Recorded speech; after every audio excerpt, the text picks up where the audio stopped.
Hello everyone, how are you all. I hope आप सभी बढ़िया होंगे। तो अब आप लोग क्लास 9th में थे अब तक, बट अब ऑलमोस्ट आप क्लास 10th में आ गए हो। तो क्लास 10th में आ गए हो तो आपको बोर्ड के एग्जाम भी देने हैं 2027 में। तो उसी के रिगार्डिंग मैं कुछ यहाँ पर डिस्कशन करना चाहता हूँ आप लोगों के साथ में।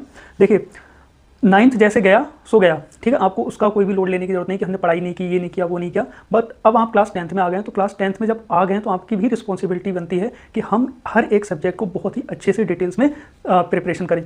तो उसी के रिगार्डिंग मैं आपसे बात करना चाहता हूँ। देखिए, मैं आपको पढ़ाऊंगा केमिस्ट्री, ठीक है। I am a chemistry educator. तो क्लास 10th में अगर केमिस्ट्री की बात अगर हम करें तो उसमें आपको फिजिक्स, साइंस में अगर हम बात करें, फिजिक्स पढ़नी है आपको, केमिस्ट्री पढ़नी है आपको, बायो पढ़नी है, ठीक है। 3 सेगमेंट रहते हैं साइंस में, जिसमें से एक सेगमेंट केमिस्ट्री का मैं कराऊंगा। बट आपको पढ़ना कैसे, सिलेबस क्या है उसका, कितना वेटेज है चैप्टर वाइज, उस पर हम थोड़ा सा डिस्कशन आज करते हैं, ठीक है। ज़्यादा चैप्टर नहीं है, 4 ही चैप्टर हमें पढ़ने हैं। तो कौन कौन से चैप्टर हैं, चैप्टर्स के नेम क्या हैं, उनका वेटेज क्या रहने वाला है, उस पर हम थोड़ा सा डिस्कशन करते हैं। सबसे पहला जो चैप्टर है हमारा वो है chemical reaction and equation.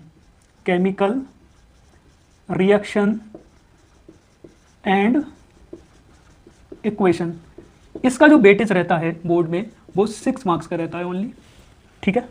Second chapter आता है acid, base and salt.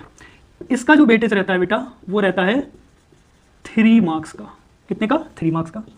Third chapter metal and non metal, इसका जो वेटेज रहता है, हाई वेटेज रहता है इसका, 10 मार्क्स का, ठीक है। And last carbon and it's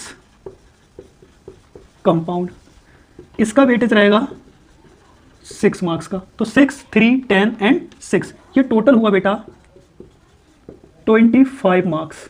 तो 25 मार्क्स का आपका केमिस्ट्री का सेगमेंट रहता है क्लास 10th की साइंस के अंदर, ठीक है।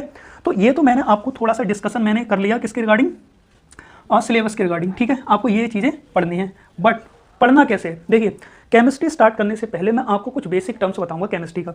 मैटर क्या होता है, एटम क्या होता है, एलिमेंट, कंपाउंड, मॉलिक्यूल, इन सारी चीज़ों को अगर हम एक बार जान लेंगे तभी हम चैप्टर की शुरुआत करने वाले हैं, ठीक है। तो जो फर्स्ट क्लास रहेगी वो बिल्कुल बेसिक की रहेगी, जिससे कि आपको थोड़ा सा एक आइडिया लग जाएगा केमिस्ट्री में हमें क्या क्या चीज़ें पढ़नी होती हैं, ठीक है। तो हम अपनी जर्नी कल से ही स्टार्ट करेंगे, ठीक है। कल जो क्लास होगी वो एक बेसिक क्लास होगी, ठीक है। और ऐसा भी नहीं है कि क्लास बहुत लेंथी हो, ऐसा बिल्कुल नहीं करेंगे। हमारे पास में बहुत ज़्यादा सफिशिएंट टाइम है, तो हम छोटे सेगमेंट मतलब टॉपिक लेके आया करेंगे, और उस टॉपिक के कंप्लीट होने के बाद हम उसके कुछ PYQs किया करेंगे, जिससे कि आपका जो कॉन्सेप्ट है वो एकदम से क्रिस्टल क्लियर हो जाए, ठीक है।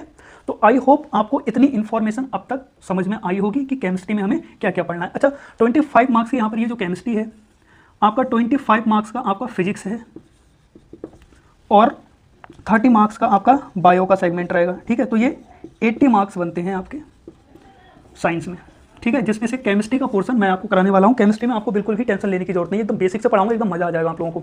तो केमिस्ट्री में बिल्कुल भी टेंशन लेने की जरूरत नहीं है, कोई भी लोड लेने की जरूरत नहीं है। हर एक कॉन्सेप्ट को बहुत ही अच्छे से डिटेल्स में हम करने वाले हैं। Thank you.